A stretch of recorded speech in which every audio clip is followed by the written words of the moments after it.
అది 2012 కాదు, 2022. బాగా మా టీఆర్ఎస్ వాళ్ళు ట్రోల్ చేస్తున్నారు.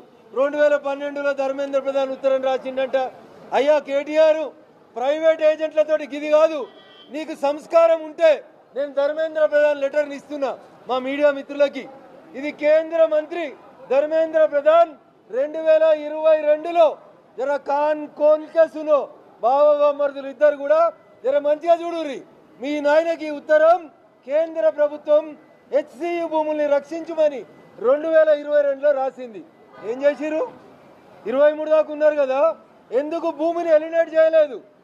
TRS has no local stand. ఇట్లా మాట్లాడితే రఘునందన్ కాంగ్రెస్ కి సపోర్ట్ చేస్తున్నారని మాట్లాడతారు కొంతమంది ఫాల్తు నా కొడుకులు.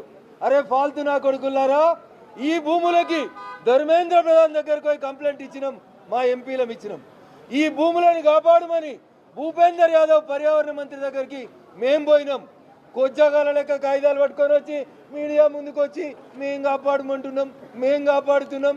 ధర్మేంద్ర ప్రధాన్ ఉత్తరం రాస్తే చంద్రశేఖరరావు అనే ముఖ్యమంత్రి 2022 నుంచి 2023 దాకా ఎందుకు కాపాడలేదు భూములు? ఏముంది లోకల్ స్టాండ్ ఇవ్వాలి మీకు? వచ్చి మేము కాపాడుతానికి ప్రయత్నం చేసినాం. ఇన్ని చట్టాలు రద్దయినాయి, అన్ని చట్టాలు మొత్తం ఈ రాష్ట్రంలో భూముల్ని నాశనం చేసింది, రియాల్టర్లో కట్టుబెట్టింది. ముఖ్యమంత్రి అనే ఆఫీసుని రియల్ ఎస్టేట్ సంస్థగా మార్చింది ఎవడని ఉంటే అది టీఆర్ఎస్ పార్టీ. ఇలా మీడియా ముందుకు వచ్చి మాట్లాడుతున్నటువంటి పెద్ద మనుషులు వీళ్ళు రఘునందన్ రావుని ట్రోల్ చేస్తారా? 2012, 22 అని కేసీఆర్ కూడా 100 సార్లు మాట్లాడిండు. పగటీలు మాట్లాడినప్పుడు గట్లే మాట్లాడిండు,